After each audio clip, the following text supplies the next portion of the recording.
হযরত ইউসুফ আলাইহিস সালাম বলেন কি হিয়া রাওয়াদাতনি আন নাফসি, আমি কিচ্ছু করি নাই, যা করছে বেরি করছে।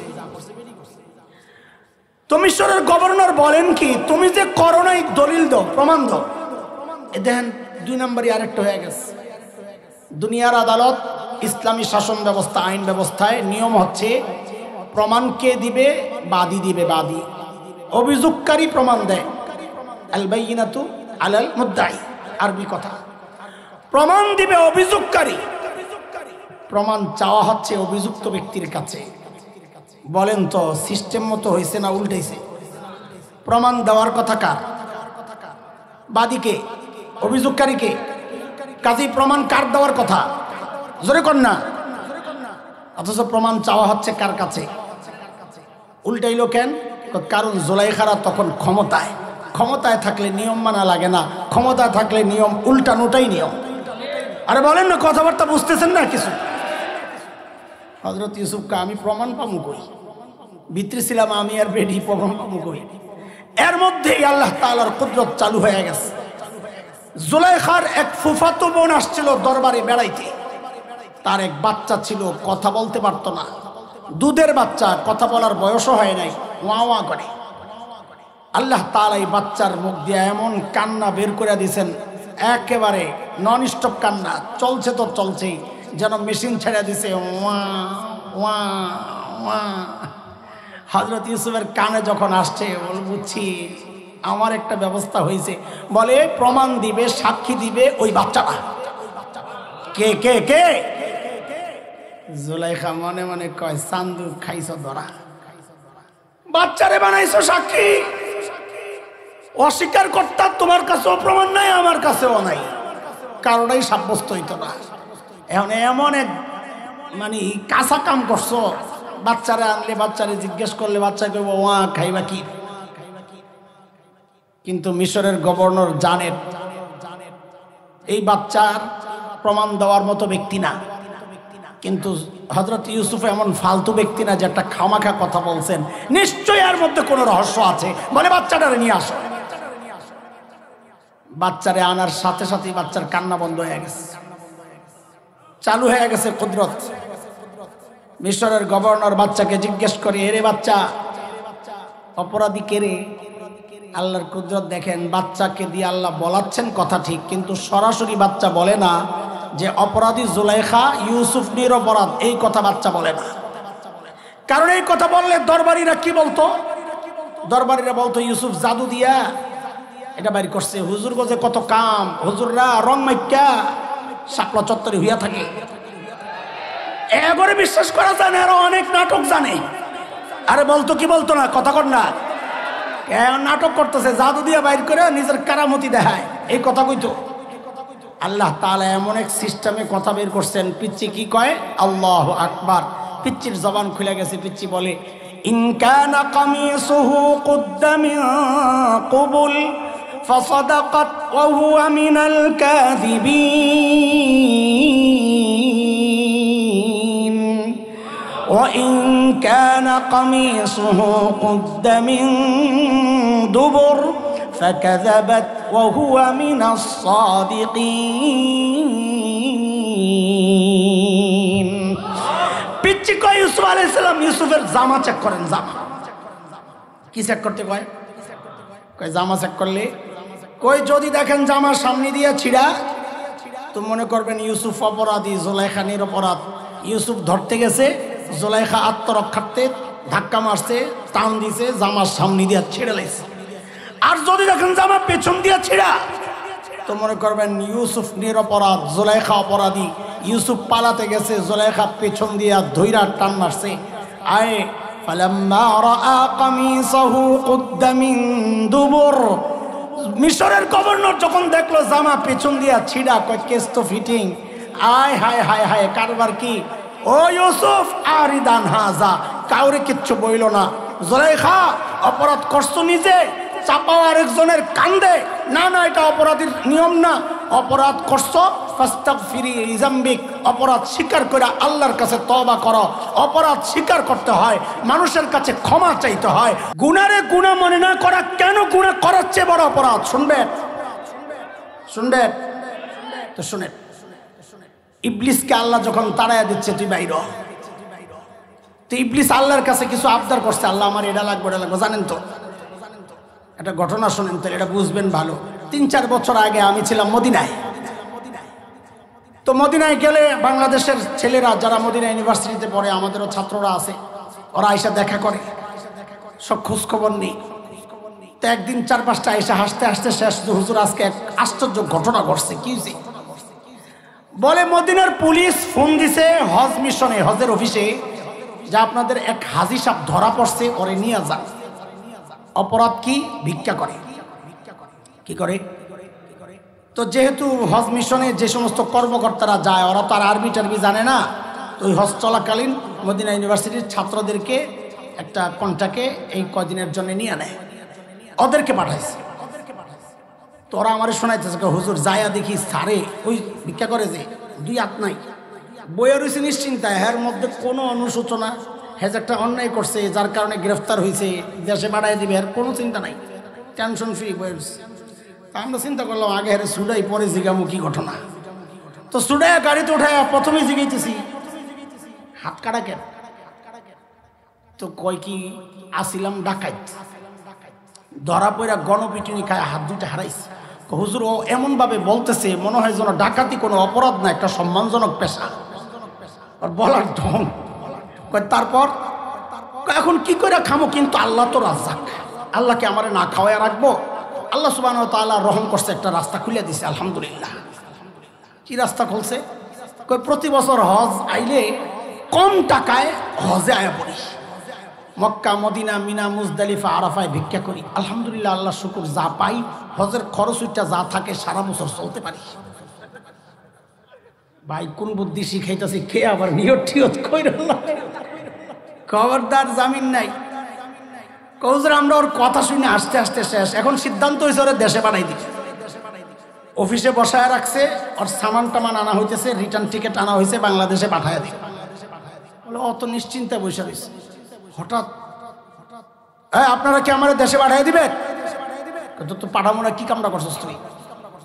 এরপরে কি বলে জানে, ঠিক আছে দিবেন, যে পাঠায় যে দিবেন, তো আপনারা আমার কিছু দিবেন টিবেন না, খালি হাতে পাঠিয়ে দিবেন। ওদের গল্প শুনে আমার ঠিক শয়তানের কথা মনে পড়ছে। শয়তানের অপরাধের পর আল্লাহ যখন বললেন তুই বাইর, তো শয়তান বলে এরকমই কইছে যে আমার বাইর করে দিবেন, কিছু দিবেন টিবেন না। তা আল্লাহ জিজ্ঞেস করছেন তোর কি লাগবে? তো শয়তান 3টা আবদার করছে। হ্যাঁ মুসলমান, কয়টা? জোরে কোন কয়টা? 1 নাম্বার, রব্বি আনজিরনি ইলা ইয়াউমি ইউবাসুন, আল্লাহ আমাকে পুনরুত্থান দিবস পর্যন্ত লম্বা হায়াত দেন। হায়াত চাইছে লম্বা, কোন পর্যন্ত? আল্লাহ বলেন যা ইন্নাকা মিনাল মুনজারিন, দিলাম, যা কি করবি কর যাই। শয়তান কয় আল্লাহ দিলেন তো, আদমের তো অনেক সন্তান হবে, তা আমি যে দুনিয়ায় যাই ওগরে বলবো আয় খেলা হবে, তা আমার কর্মী লাগবো না? আপনারা হাসতেছেন, মনে করছেন বানায় বানায় কইতেছি। খেলা হবে বলে নাই, কিন্তু ওই ধরনের কথাই বলছে, ওইটাই বলছে। কি ক্বালা ফাবিমা আগওয়াইতানি লাআকুদান্না লাহুম সিরাতাকাল মুস্তাকিম, সূরা আরাফ আয়াত 16। আমি খেলমো লগে বয়ে থাকুম, আইতে দেবো না, আমার তো কর্মী লাগবে। তা আল্লাহ কয় যা তোরও বাচ্চা হবে, যা। শয়তান কয় বাস এইবার হয়েছে, খেলা হবে, তবে এই বাহিনী লয়ে তো মোকাবেলা করুম বাহিরে, আমারে আরেকটা ক্ষমতা দেন আখের। বলে কি ক্ষমতা চাস? বলে আপনার বান্দার ভিতরে ঢুইকা কাম সারতে চাই। তা আল্লাহ কয় যা, ওইটাও দিলাম। নবী আলাইহিস সালাম বলেন ইন্নাশ শাইতান ইয়াজরি মিনাল ইনসান মাজরাদ দাম, শয়তান মানুষের রক্তে রেশায় রেশায় দৌড়ায়। এই 3 সুযোগ পায়া শয়তান তো খুশি নারে, এই ওর ভাষায় নারা লাগাইছে একটা, জয় শ্রীরাম টিরাম কিছু একটা কইছে আর কি। আমার বাবা আদম আলাইহিস সালাম বয়া বয়া কান্দে। কে কান্দে? কি কি হচ্ছে কান্দেন কেন? কয় শয়তান তো এমনি শয়তান, আবার দিলেন সুযোগ, তা আমি আমার সন্তান করে নিয়ে এর লগে কেমনে ঠিক, আমারও কিছু দেন। আল্লাহ আপনি ডরায়েন না, আমি আসি তো, আমি আপনার সন্তানকে ফেরেশতা দিয়া চারদিক দিয়ে ব্রেকেট দিয়া নিরাপত্তা দিয়া দেবো। শয়তান কাছে যাইতে পারবো না। নবী আলাইহিস সালাম বলেন, আল্লাহ বলেন আগে আল্লাহটা শোনেন, সূরা রাআদ, লাহু মুআক্কিবাতুন মিন বাইনি ইয়াদাইহি ওয়া মিন খালফিহি ইয়াহফাযুনাহু মিন আমরিল্লাহ। নবী আলাইহিস সালাম বলেন, মানুষের চারপাশে আল্লাহ ফেরেশতা দিয়ে রাখেন।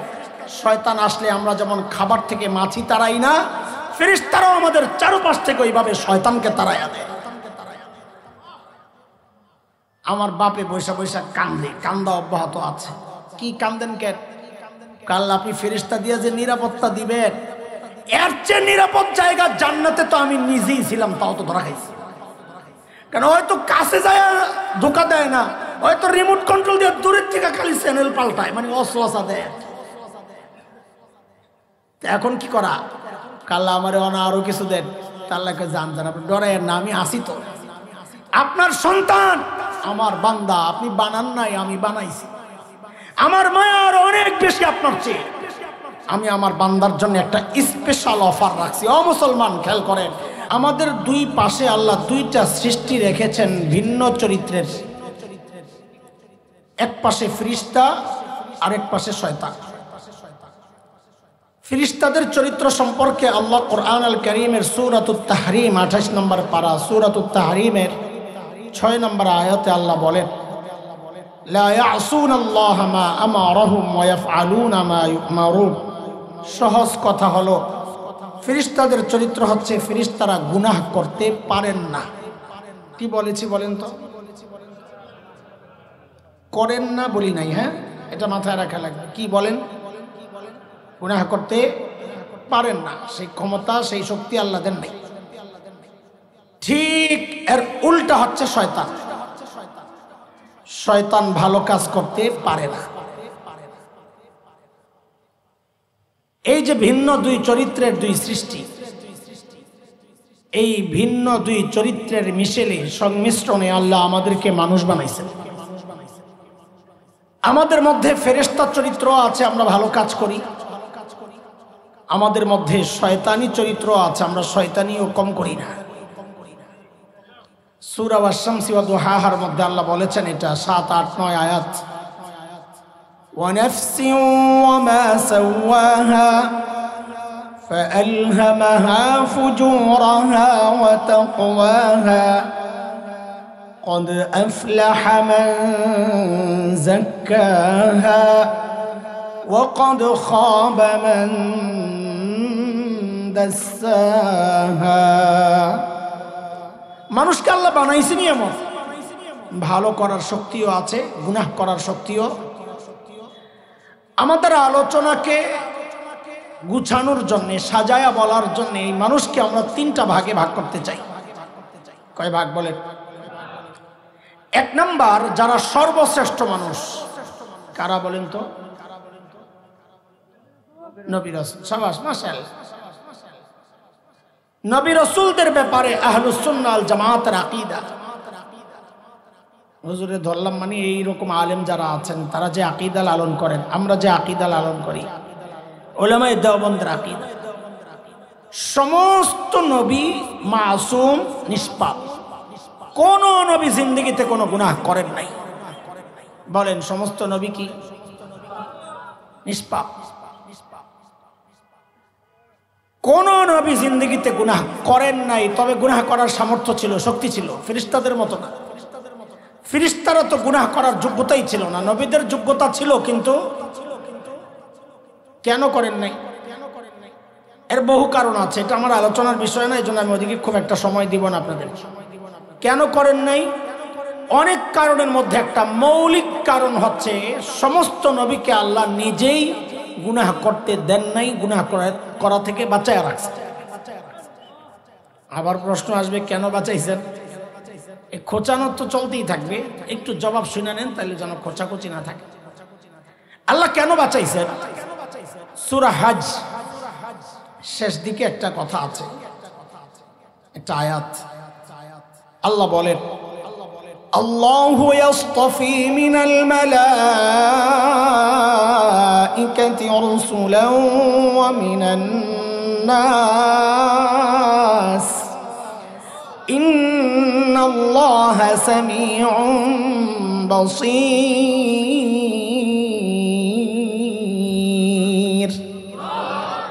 আল্লাহ বলেন মানুষ এবং ফেরেশতার মধ্যে যারা রসুল তারা আমি আল্লাহর নির্বাচিত। ফেরেশতা আল্লাহ, রসুল নির্বাচন কার? কে নির্বাচন করেছেন? এটা রাতের ভোটেও না, দিনের ভোটেও না, কারো নিজস্ব বাছাইও না। কার বাছাই? নির্বাচন করেছেন কে? এই জন্যই আল্লাহ নবীদেরকে গুনাহ থেকে বাঁচাইয়া দিয়েছেন। কেন? যেন আল্লাহর নির্বাচনটা প্রশ্নবিদ্ধ না হয়, যে কাকে নির্বাচন করলেন আমাদের গুনাহ থেকে বাঁচানোর জন্য? তিনি নিজেই তো গুনাহ করেন, কাকে আপনি নির্বাচন করলেন? এই জন্য আল্লাহ সমস্ত নবীকে গুনাহ থেকে, যেমন হযরত ইউসুফ আলাইহিস সালামের নাম শুনছেন না? আমার মতো কালা বেড়া আছে, কত সুন্দর, কেমন অনেক অর্ধেক দুনিয়ার সুন্দর। এর চেয়ে সুন্দর কোন মানুষ আল্লাহ বানান নাই, বানাবেনও না, তবে আমাদের নবী ছাড়া। বলেন আমাদের নবী সাল্লাল্লাহু আলাইহি ওয়াসাল্লাম, আমাদের নবীর সৌন্দর্য আলাদা, এটা দুনিয়ার কারোর সাথে তুলনা চলে না, হিসাব আলাদা। হযরত ইউসুফের সৌন্দর্যে পাগল হয়েছেন মিশরের মেয়েরা, তার আগে জুলাইখা, মিশরের গভর্নরের বউ, যেখানে তিনি আশ্রিত। বারবার প্রস্তাব করেছেন কাছে নেওয়ার, কাছে টানার, কাছে পাওয়ার, পাত্তা দেন নাই।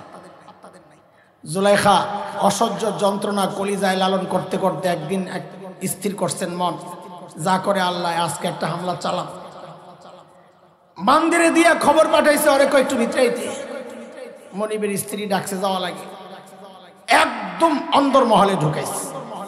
কত ভেতরে? 7 দরজা পার হইয়া, তাহলে মোটামুটি নর্মাল ভিতরে না একেবারে ভিতরে। 7 দরজা পার হওয়ার পর বান্দিকে জুলাইখা বললেন যে দরজাগুলো বন্ধ করে তুমি যাও। এখন বলেন তো, যাইতে হইলে দরজা বন্ধ করতে হবে কোন দিক দিয়া, ভিতর দিয়া না বাইরে দিয়া? এগুলো ছোট্ট ছোট কথা মনে রাখেন, পরে কাজে লাগাবো খামাখানা ইনশাআল্লাহ।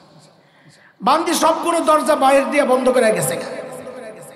হযরত ইউসুফ আলাইহিস সালাম পড়ছেন এক ভয়ঙ্কর বিপদে।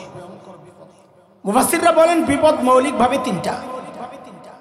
1 নম্বর বিপদ হচ্ছে চারদিক বন্ধ, বের হওয়ার কোনো রাস্তা নাই। 2 নম্বর বিপদ হচ্ছে মনিবের বউয়ের আবেদন ডাকা প্রত্যাখ্যান করা কঠিন।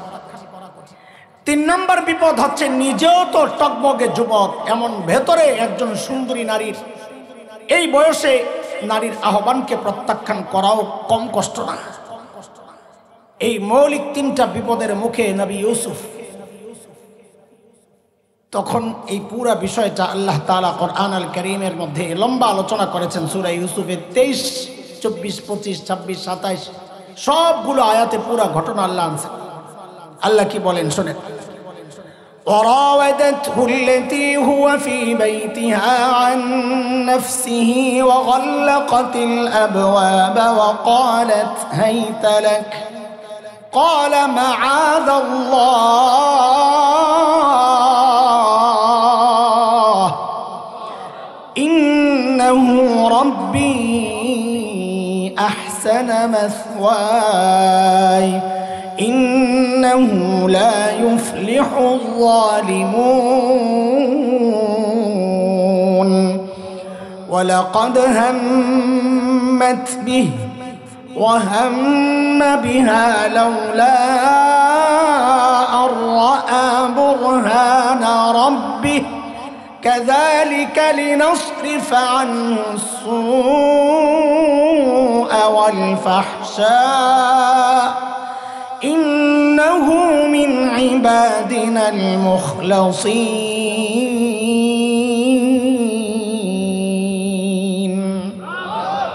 আমি পুরো আয়াতের তরজমা করব না, শুধু ছোট ছোট বিষয়গুলো বলে দিই। হযরত ইউসুফকে যখন জুলাইখা ডাকছে, আসেন ওয়েলকাম, হযরত ইউসুফ বুঝছেন এই জায়গায় বাঁচারা আমার আর কোনো রাস্তা নাই। এই মুহূর্তে আমাকে বাঁচানোর রাস্তা, একটাই, সেটা হচ্ছে কে বাঁচাবেন? তিনি নিজে বাঁচার চিন্তা চেষ্টা বাদ দিয়া দিয়েছেন এক চিৎকার, মাআযাল্লাহ, ও আল্লাহ আমারে বাঁচান।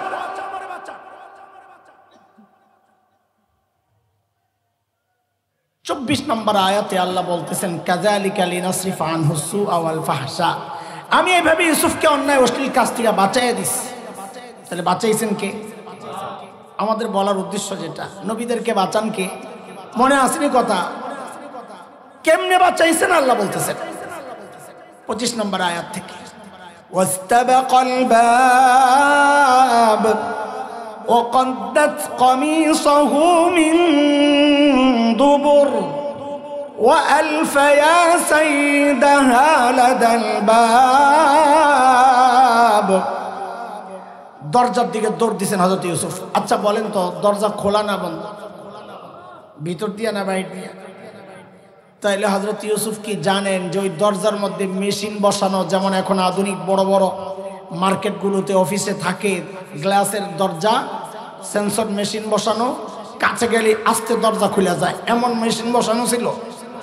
তা হযরত ইউসুফ কি পাগল নাকি দরজা বন্ধ দৌড় মারছেন দরজার দিকে? এটা হচ্ছে নবীওয়ালা ঈমান। হযরত ইউসুফ বিশ্বাস রেখেছেন আমি যে আল্লাহকে ডেকেছি ওই আল্লাহ আমাকে একা ছাড়তে পারেন না, ওই বিশ্বাস করেই দিয়েছেন দরজা দিকে। জুলেখাও পিছে পিছে কই যাই বাসান, পিছন দিয়া মারছে থাবা। কোন দিক দিয়া? এই শব্দগুলো বলেন, পরে কাজে লাগাইতে হবে আমার। কোন দিক দিয়া? থাবা মাইরা জামাল এসে ছিঁড়া। কোন দিক দিয়া?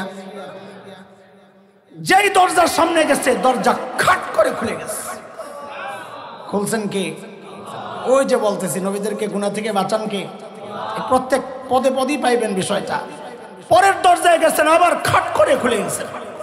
এভাবে যেতে যেতে একদম শেষ দরজা খুইলা যায়া পড়ছে একেবারে জামাইয়ের সামনে, মিশরের গভর্নরের সামনে, হাতে নাতে ধরা। বেটি তো চালাক, জাগায় পোল্টি মারছে। পোল্টি বুঝেন তো না? কি পোল্টি?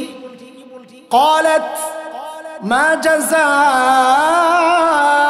من أراد بأهلك سوءا إلا أن يسجن أو عذاب أليم।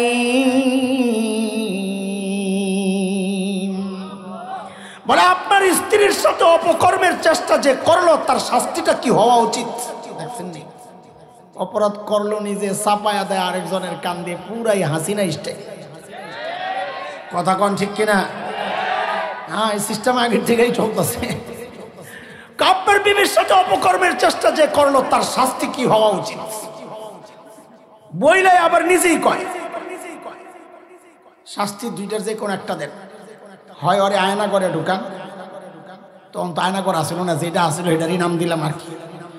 অথবা রিমান্ডে নিয়ে একটা কঠিন পিটা লাগাই দেন, কারণ রিমান্ড এমন জিনিস পিটা লাগাইলে যে আসামি না সেও স্বীকার করে। কোন এক বিদেশি সংস্থার পক্ষ থেকে পুলিশ, কোন দেশের পুলিশ কত চৌকস, পরীক্ষার জন্য দাওয়াত দিছে, আসো দেখবো আমরা পরীক্ষা করব কোন দেশের পুলিশ কত বেশি এক্সপার্ট হ্যাঁ আসামি ধরার ক্ষেত্রে। তো জঙ্গলে ছেড়ে দিয়েছে, কি আধা ঘন্টার মধ্যে শিয়াল একটা ধরে লই না, কি আনতে পারে 10 মিনিট পরে বিশেষ এক দেশ, কইলাম না নিজের উপরে পড়বো এই জন্য নাম কইলাম না, বিশেষ এক দেশের পুলিশ যায় কুত্তা একটা ধরে নিয়েছে। কি আনছে? তো সংস্থার লোকজন বলে আরে ভাই তুমি কি করলা, তোমারে কইছি শিয়াল আনতে, তুমি আনলা কুত্তা। স্যার 10 মিনিট গেছে, আরো 20 মিনিট আছে, আমারে মাত্র 10 মিনিট সময় দেন, ওরে রিমান্ডে নিয়ে ও নিজেই করবো আমি শিয়াল। এটার নাম রিমান্ড। আরে কথা বলেন, কথা বলেন। ভালো মানুষ ধরে নিয়ে জঙ্গি বানাই দিছে, কহা আমি জঙ্গি, আমার কাছে অস্ত্র আছিল। কি অস্ত্র? নেইল কাটার। অস্ত্রের নাম আমার কাছে জঙ্গি বই ছিল। কি ছিল? কোরআন শরীফ, জিহাদের কথা আছে, জঙ্গি বই। খোদার কসম ইমান চলে গেছে যারা এই কামগুলা করছে। জিহাদ অপরাধ না যে তাকে অপরাধী করে আপনি ধরবেন। জিহাদ যে বলে, জিহাদের কথা যে বলে, জিহাদি বই যার কাছে থাকে, তাকে যদি এই কথা বলে কেউ ধরে যে তার কাছে জিহাদি বই পাওয়া গেছে এই জন্য ধরলাম, খোদার কসম তার ইমান থাকতে পারে না। কারণ আপনি তাকে অপরাধী সাব্যস্ত করছেন। জিহাদ কোনো অপরাধ না, এটা আল্লাহর বিধান। আল্লাহর বিধানকে অপরাধ মনে করার কুফরি ছাড়া কিচ্ছু না। কত মানুষ যে এই বিষয়ে ইমান হারাইতেছে। মিশরের গভর্নর তো পড়ছে ভালো এক মুসিবতে, বউ কইতাছে কয় আমারে ধরতে চাইছে। ইউসুফ কি খবর, কি করলা এটা? হযরত ইউসুফ আলাইহিস সালাম বলেন কি, হিয়া রাওয়াদাতনি আন নাফসি, আমি কিচ্ছু করি নাই, যা করছে বেরি করছে। তো মিশরের গভর্নর বলেন কি, তুমি যে করো নাই দলিল দাও, প্রমাণ দাও। এ দেখেন 2 নম্বরই আরেকটা হয়ে গেছে। দুনিয়ার আদালত, ইসলামী শাসন ব্যবস্থা, আইন ব্যবস্থায় নিয়ম হচ্ছে প্রমাণ কে দিবে? বাদী দিবে। বাদী, অভিযোগকারী প্রমাণ দেয়। আল বাইয়িনাতু আলাল মুদ্দাই, আরবি কথা। প্রমাণ দিবে অভিযোগকারী, প্রমাণ চাওয়া হচ্ছে অভিযুক্ত ব্যক্তির কাছে। বলেন তো সিস্টেম মতো হয়েছে না উল্টেছে? প্রমাণ দেওয়ার কথা কার? বাদীকে, অভিযোগকারীকে। কাজেই প্রমাণ কার দেওয়ার কথা? জোরে কর না। অথচ প্রমাণ চাওয়া হচ্ছে কার কাছে? উল্টাইলো কেন? কারণ জুলাইখারা তখন ক্ষমতায় থাকলে নিয়ম মানা লাগে না, ক্ষমতায় থাকলে নিয়ম উল্টানোটাই নিয়ম। আরে বলেন না, কথাবার্তা বুঝতেছেন না কিছু? হযরত ইউসুফকে আমি প্রমাণ পাবো কই? ভিতরে ছিলাম আমি আর বেডি, প্রমাণ পাবো কই? এর মধ্যেই আল্লাহ তাআলার কুদরত চালু হয়ে গেছে। জুলাইখার এক ফুফাতো বোন আসছিল দরবারে বেড়াইতে। তার এক বাচ্চা ছিল, কথা বলতে পারতো না, দুধের বাচ্চা, কথা বলার বয়সও হয় নাই, ওয়া ওয়া করে। আল্লাহ তাআলা এই বাচ্চার মুখ দিয়ে এমন কান্না বের করে দিয়েছেন, একেবারে নন স্টপ কান্না, চলছে তো চলছেই, যেন মেশিন ছেড়ে দিছে, ওয়া ওয়া ওয়া। হযরত ইউসুফের কানে যখন আসছে, বুঝছি আমার একটা ব্যবস্থা হয়েছে। বলে প্রমাণ দিবে, সাক্ষী দিবে ওই বাচ্চাটা। কে কে কে? জুলাইখা মনে মনে কয়, চান্দু খাইছো ধরা, বাচ্চারে বানাইছো সাক্ষী। অস্বীকার করতা, তোমার কাছেও প্রমাণ নাই, আমার কাছেও নাই, কারোটাই সাব্যস্ত হইতো না। এখন এমন এক মানে কাঁচা কাম করছো, বাচ্চারে আনলে, বাচ্চারে জিজ্ঞেস করলে বাচ্চা কইব ওয়া, খাইবা কি? কিন্তু মিশরের গভর্নর জানেন এই বাচ্চার প্রমাণ দেওয়ার মতো ব্যক্তি না। কিন্তু হযরত ইউসুফ এমন ফালতু ব্যক্তি না যে একটা খামাখা কথা বলছেন, নিশ্চয়ই এর মধ্যে কোনো রহস্য আছে। বলে বাচ্চাটারে নিয়ে আসো। বাচ্চারে আনার সাথে সাথে বাচ্চার কান্না বন্ধ হয়ে গেছে, চালু হয়ে গেছে কুদরত। মিশরের গভর্নর বাচ্চাকে জিজ্ঞেস করে, এরে বাচ্চা, অপরাধী কে রে? আল্লাহর কুদরত দেখেন, বাচ্চাকে দিয়ে আল্লাহ বলাচ্ছেন কথা ঠিক, কিন্তু সরাসরি বাচ্চা বলে না যে অপরাধী জুলাইখা, ইউসুফ নিরপরাধ, এই কথা বাচ্চা বলে না। কারণ এই কথা বললে দরবারীরা কি বলতো?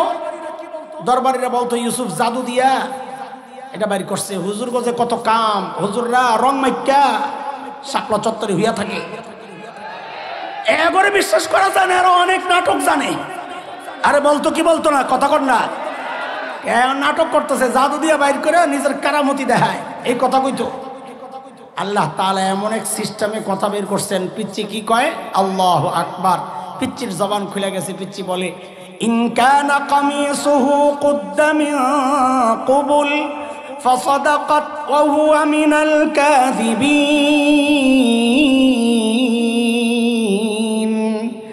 ওয়া ইন কানা কামিসুহু কুদ্দা মিন দুবুর فكذبت وهو من الصادقين।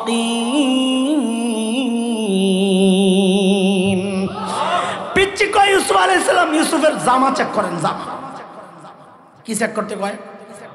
কয় জামা চেক করলে, কই যদি দেখেন জামার সামনে দিয়ে ছিঁড়া, তো মনে করবেন ইউসুফ অপরাধী, জুলাইখা নিরপরাধ। ইউসুফ ধরতে গেছে, জুলাইখা আত্মরক্ষার্থে ধাক্কা মারছে, টান দিছে, জামার সামনে দিয়ে ছিঁড়ে লাইছে। আর যদি দেখেন জামা পেছন দিয়া ছিঁড়া, তো মনে করবেন ইউসুফ নিরপরাধ, জুলাইখা অপরাধী। ইউসুফ পালাতে গেছে, জুলাইখা পেছন দিয়া ধইরা টান মারছে। আয় ফালাম্মা রাআ কামিসাহু কুদ্দা মিন দুবুর, মিশরের গভর্নর যখন দেখলো জামা পেছন দিয়া ছিঁড়া, কয় কেস তো ফিটিং। আয় হায় হায় হায়, কারবার কি? ও ইউসুফ আরিদান হাজা, কাউরে কিচ্ছু বইল না।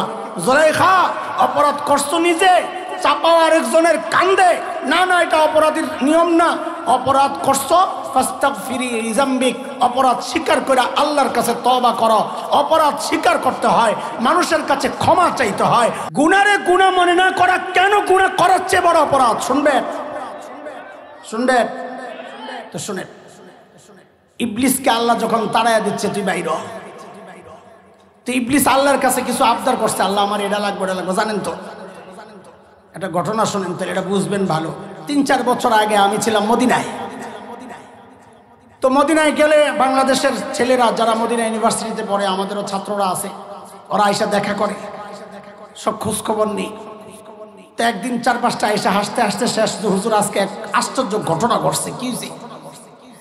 বলে মদিনার পুলিশ ফোন দিছে হজ মিশনে, হজের অফিসে, যা আপনাদের এক হাজি সাহেব ধরা পড়ছে, ওরে নিয়ে যান। অপরাধ কি? ভিক্ষা করে। কি করে?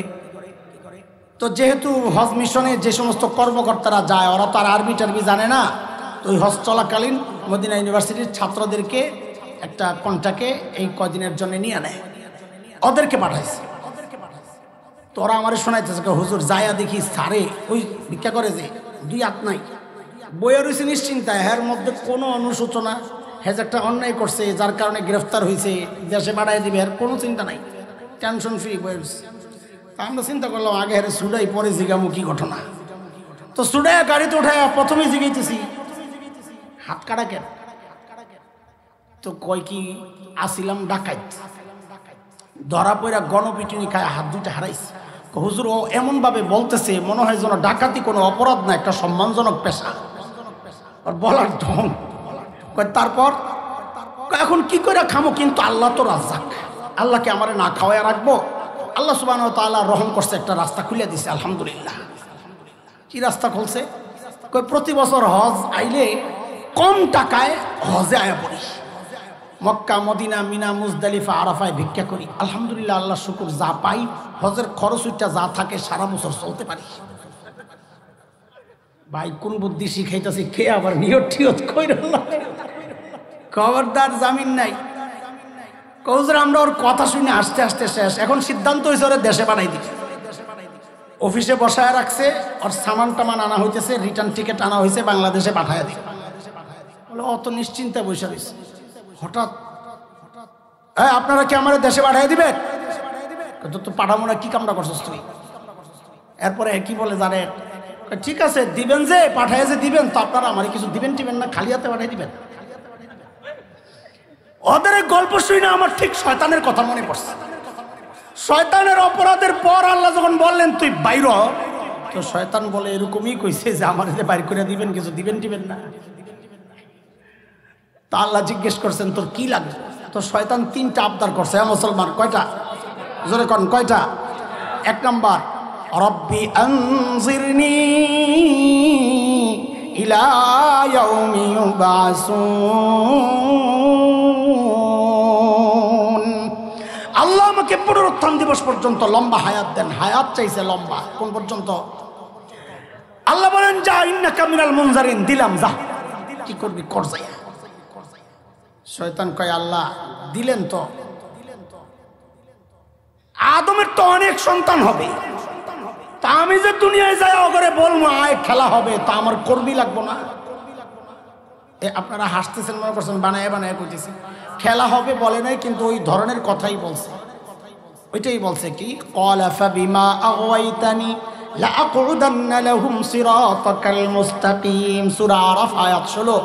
আমি খেলবো ওগর লগে, বয়ে থাকো, মাইতে দেবো না, আমার তো কর্মী লাগবে। তো আল্লাহ কয় যা, তোরও বাচ্চা হবে, যা। শয়তান কয় বাস, এইবার হয়েছে, খেলা হবে, তবে এই বাহিনী লয়ে তো মোকাবেলা করুম বাহিরে, আমারে আরেকটা ক্ষমতা দেন আখের। বলে কি ক্ষমতা চাস? বলে আপনার বান্দার ভিতরে ঢুইকা কাম সারতে চাই। তা আল্লাহ কয় যা, ওইটাও দিলাম।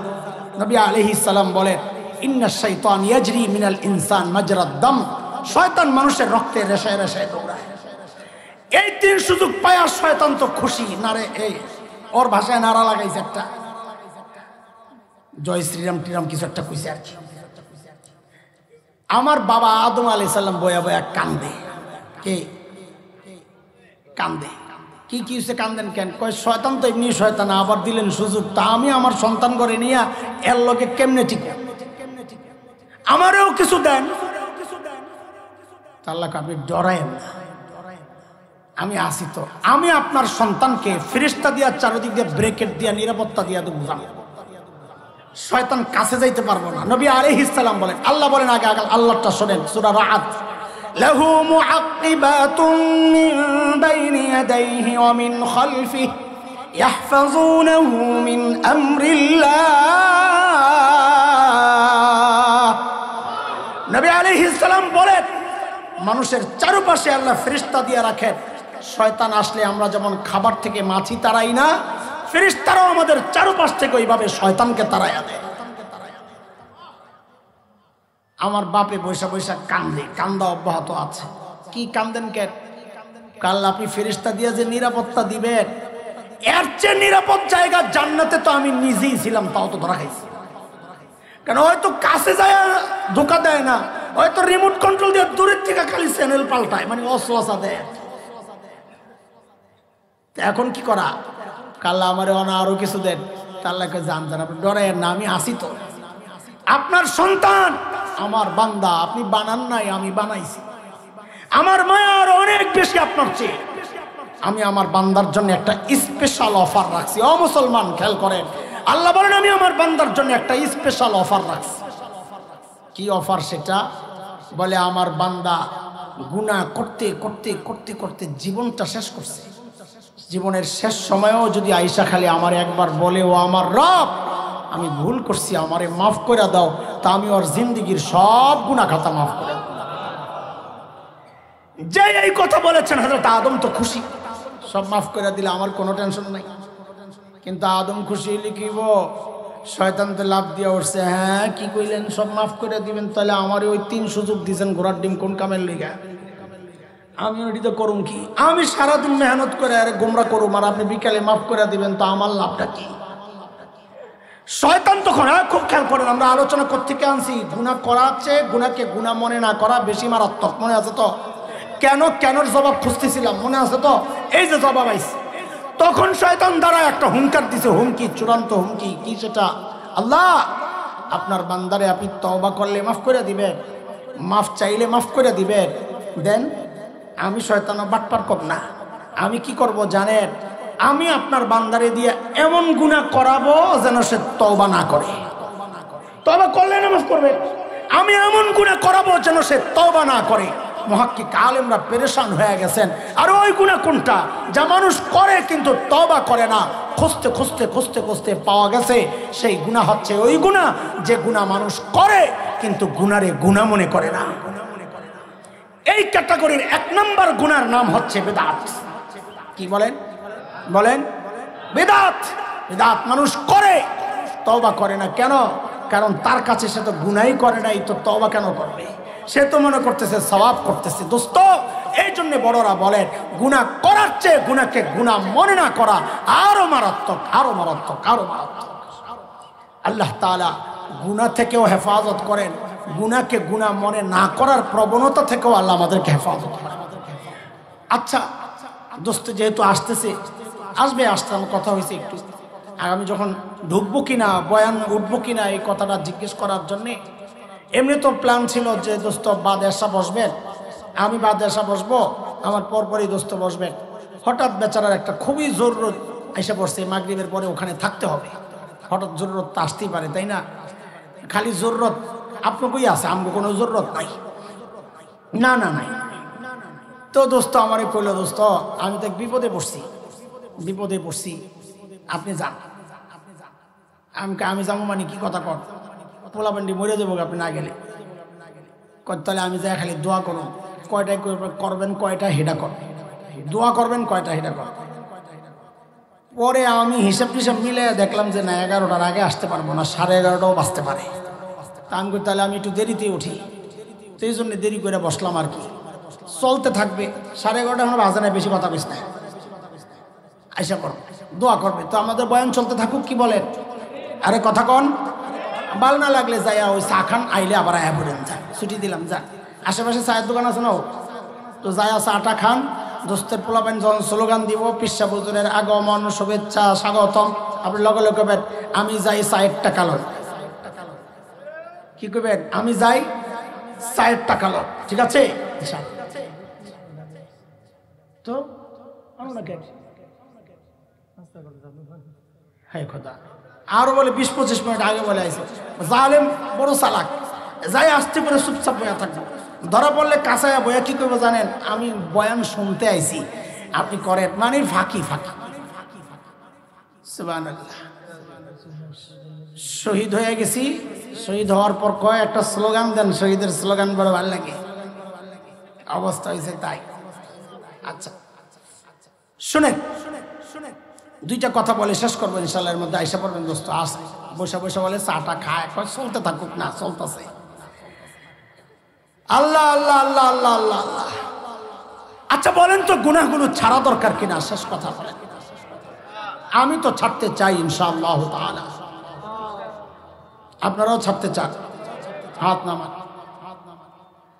ছাড়ার জন্য, এই জাতীয় গুনাহগুলো ছাড়ার জন্য সবচেয়ে বড় চিকিৎসা হচ্ছে আল্লাহ ওয়ালাদের সাথে সম্পর্ক করা। এই যে গুনাহগুলো বলছি, সবগুলো গুনাহ ছাড়ার সবচেয়ে কার্যকর পদ্ধতি হচ্ছে কোন হক্কানি আলেমের সাথে সম্পর্ক করা, তার কাছে বারবার বেশি বেশি আসা যাওয়া করা। কসম করে বলছি নিজের অভিজ্ঞতা থেকে, আল্লাহ ওয়ালাদের কাছে গেলে অটোমেটিক দিলটা পাল্টায় যায়। দিল গলে, চোখ দিয়া ঝরঝর করে পানি আসে। এটা অনেকে মানতে চায় না। আলেমের কাছে যায় দিল পরিবর্তন হয়, অনেকে মানতে চায় না, মনে করে না অবৈজ্ঞানিক কথা, অযৌক্তিক কথা। দোস্ত, এটা অযৌক্তিক কথা না, যুক্তি আছে কথা। আর আমি দুইটা ছোট্ট যুক্তি দেই, আপনারা দেখেন। আমার নানার বাড়িতে একটা তেঁতুল গাছ ছিল, তেঁতুল গাছ। তেঁতুলগুলো ছিল বাইল্লা তেঁতুল। বাইল্লা তেঁতুল বুঝে? বালু বালু লাগে, এত টেস্ট। একটু যখন পাকা পাকা ভাব লইতো, তখন টক মিষ্টির যে একটা ফ্লেভার আসতো, সুবহানাল্লাহ, কি যে মজা লাগতো। নানা বাড়িতে গেলে গোপনে গোপনে কাম সারতাম, কিন্তু আম্মা নিষেধ করতে, রাই তেঁতুল খাইবা না, ব্রেন ভার হয়ে যাবে। তা আমরাও পাল্টা ফতুয়া দিতাম, জাম্মা হুজুর বলছেন মিসওয়াক করলে ব্রেন বাড়ে, তেঁতুল খায়া কমলে পরে কাম সারালাম। আচ্ছা কোন তো নানার বাড়িতে কোনো ফতুয়া চলে? বলেন না। হ্যাঁ, নানুরে বললেই তো মুরগি জব করে খাওয়ায়, কিন্তু রাতে চুরি করে নানুর খোয়ার থেকে মুরগি চুরি করে দূরে নিয়ে রাত্রে রান্না টান্না করে খায়া টাইয়া সাবার করা, এর মজাই আলাদা। আরে মামারে বললেই তো নারকেল পাইরা খাওয়ায়, কিন্তু গভীর রাতে মামতো বাইরে নিয়েছে দাঁড় করায় উপরে একটা ডাব পাইরা গায়ে খাইয়া ডাবের সিলকা মিলকা গাছের গোড়ায় রাইকা ঘুমাইয়া থাকার মজাই আলাদা। কথা ঠিক কিনা বলেন? বলাবেন তো মনে হয় মামুর বাড়ি টাড়ি নাই রে, আমরা তো মস্তি করছি, তোরা তো যাস না, ফেসবুক চালায় সময় বাঁচ না। ঠিক আছে, ব্যস্ত মানুষ। তো আমরা কি করতাম? আম্মু তো নিষেধ করতেন তেঁতুল খাইতে না। আমরা কি করতাম? গোপনে যাইতাম, ছুরি নিতাম, ছুরি, একটু লবণ আর নানু মরিচ পোড়া দিয়ে রাখতেন বয়মের ভিতরে, শাকটাক দিয়া খাওয়ার জন্যে।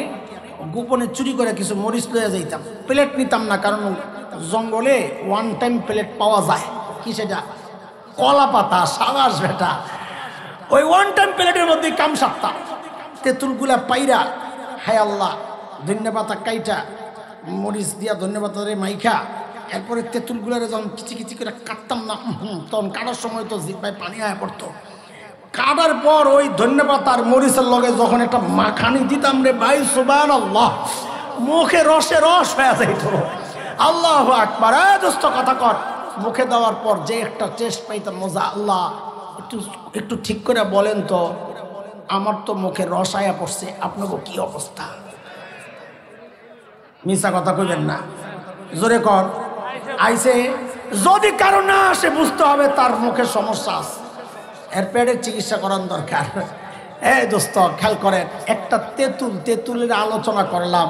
একটা তেঁতুল যার প্রাণ নাই, তাকে আপনার সামনে এরকম ঝুলাইলে আপনার মুখে রস আইসা যায়, এটার আপনি বৈজ্ঞানিক মনে করেন। আর একজন আল্লাহ ওয়ালার সামনে গেলে চোখ দিয়ে রস আসবে, এটাকে আপনি অবৈজ্ঞানিক মনে করেন। আপনার বুঝা মুখে কথা বলেন।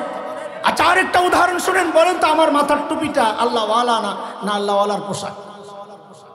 আমার দোস্ত যে পড়ছে পাগড়ি, আল্লাহ ওয়ালা না আল্লাহ ওয়ালার পোশাক? কথা কন। এই যে লম্বা জামা পড়ছে আমাদের বড় ভাই, টাকনো উপরে হাঁটুর নিচে, এটা আল্লাহ ওয়ালা না আল্লাহ ওয়ালার পোশাক? আল্লাহ ওয়ালা তো না। আচ্ছা কোন তো দেখি, কোনোদিন দেখছেন কেউ লম্বা জুব্বা গাও দিয়া পাগড়ি টাগড়ি লাগাইয়া এরকম রুমাল টুমাল দিয়া লইয়া সিনেমা হলে ঢুকতেছে, দেখেন নাই কেন? এই পোশাক তারে আটকায় দিছে, খরচ কি এই পোশাক পরে গুনায় যাওয়া যায় না? আরে দোস্ত, এখনো আল্লাহওয়ালার কাছে যান নাই, এখনো আল্লাহওয়ালার সোহবতে যান নাই, কেবলমাত্র আল্লাহওয়ালার পোশাকের সোহবতে গেছেন, তাতে আপনার জন্য গুনাহ করা কঠিন হয়ে গেছে। তো একজন আল্লাহওয়ালার কাছে গেলে তো গুনাহ করা অসম্ভব হয়ে যাবে। কথা বলেন না? যৌক্তিক না অযৌক্তিক এটা? এই জন্য গুনাহমুক্ত জীবন যাপন করতে হইলে নেককার আল্লাহওয়ালাদের সাথে সম্পর্ক করতে হবে, ঠিক আছে ইনশাআল্লাহ? তো অটোমেটিক দিল পরিবর্তন হবে ইনশাআল্লাহ। গুনাহ ছাড়া সহজ হবে, গুনাহ করাটা কঠিন হবে। ছাড়বো ইনশাআল্লাহ, বলেন আল্লাহওয়ালাদের সাথে সম্পর্ক রাখবো ইনশাআল্লাহ। হ্যাঁ হ্যাঁ, আমি মনে করি প্রত্যেকটা মানুষের শুধু দ্বীনি বিষয়ে না, নিজের ব্যক্তিগত জীবনের জন্য, পারিবারিক জীবনের জন্য একজন আলেমের সাথে পরামর্শ করা দরকার। একজন আলেমকে নিজের পরিবারের অভিভাবক বানানো দরকার। ইনশাআল্লাহ ঠকবেন না দুনিয়াতে, ইনশাআল্লাহ ঠকবেন না আখিরাতে। ইনশাআল্লাহ করবো ইনশাআল্লাহ, বলেন করবো ইনশাআল্লাহ। যদি এইভাবে চলতে পারি ইনশাআল্লাহ, গুনাহমুক্ত জীবন যাপন করতে পারি, তাহলে আল্লাহ তাআলার ওই ধমকার আমাদের খাওয়া লাগবে না। ওই আল্লাহওয়ালাদের সাথে ইনশাআল্লাহ হাসরে উঠবো, আল্লাহওয়ালাদের সাথে ইনশাআল্লাহ জান্নাতে থাকবো ইনশাআল্লাহ। আল্লাহ কবুল করেন। শেষ কথা শোনেন, এই মাহফিলটা একটা মসজিদের উদ্যোগে, মসজিদের কিছু জরুরত আছে। উঠছেন না, উঠছেন না, দিয়েন না কেউ কিচ্ছু, বুঝে গেছে পাবলিক, কিচ্ছু দেওয়ার দরকার নাই, খালি শোনেন। আমি অন্তত সবটা পাইয়া যাই বইলা। যত দান আছে দিবেন, বঞ্চিত হবেন না। তার মধ্যে মসজিদের আওয়াজ আসলে মিস করবেন। একটা টাকা হইলো দিয়ে দেবেন, একটা ইটের টাকাও দিয়ে দেবেন। কেন? নবী আলাইহিস সালাম বলেছেন, মান বানা মসজিদান লিল্লাহ বানাল্লাহু লাহু বাইতান ফিল জান্নাহ। যে ব্যক্তি আল্লাহর জন্য মসজিদে ঘর বানায়, আল্লাহরে খুশি করার জন্য, নেতাগিরির জন্য না, আল্লাহর নবী বলেন আল্লাহ তাআলা ওই ব্যক্তির জন্য জান্নাতে বাড়ি বানায়া দিবেন। বাড়ি চাইনি জান্নাতে? চাই। তো একটা ইটের টাকা হইলো দিয়ে দিবেন। আপনি মনে মনে কইতেছেন আমি জানি যে হুজুর আল্লাহর নবী কইছে মসজিদ বানাইলে বাড়ি দিব। ঈদ কি মসজিদ নাকি? ঈদ মসজিদ? তো ডরায়েন না, ডরায়েন না। হাসরের মাঠে যখন বাড়ির তাকসিম চলবে, মসজিদ কে কে বানাইছ? জি আল্লাহ আমি বানাইছি, যাও তোমার জান্নাতে ওই বাড়ি তোমার। আপনি তখন যাই করবেন, আল্লাহ আমি তো বাড়ি বানাই নাই, আমি জানি আমার জন্য, আমি তো মসজিদ বানাইতে পারি নাই, আমার অত টাকা ছিল না, আল্লাহ জানি জান্নাতে আমার বাড়িও বরাদ্দ হয় নাই, থাক লাগবো না, আমার ইটটা আমারে ফেরত দিয়ে দেন। দিছিলাম এক ইট, আমার ওইটা কথা বলে না, কথা বলে না, আমার ইট মনে রেখে কোন বিনিময়ে জান্নাতে ঢুকান ছাড়া আল্লাহ দিবেন না। এক ইট ফেরত দাও মানে আপনারা জান্নাতে ঢুকাইয়া দিবেন। বাড়ি দরকার নাই, ঢুকলেই চলবে। কেন? কারণ নবী বলেছেন ঢুকলেই তো এরকম কমপক্ষে 10 দুনিয়া পাওয়া যাবে। এই জন্য আমাদের বুজুর্গরা আল্লাহর কাছে দোয়া করতেন কেমনে জানেন? আল্লাহ জান্নাতে কিচ্ছু লাগবে না, খালি ঢুকাইয়া দেন। খালি ঢুকিয়া কি করবা? বলে আপনার নেককার বান্দাদের জুতা ঠিক করো। নিজে কিন্তু জানে জান্নাতে খাদেমের অভাব নাই, আমার জুতা ঠিক করা লাগবে না, জানে। তারপরে এই কথা কেন বলে? খালি কোন রকম ঢুকাইয়া দেন, কারণ জানি ঢুকলে আর জুতা ঠিক করা লাগবে না, কমপক্ষে 10 দুনিয়া পাওয়া যাবে। সুবহানাল্লাহ।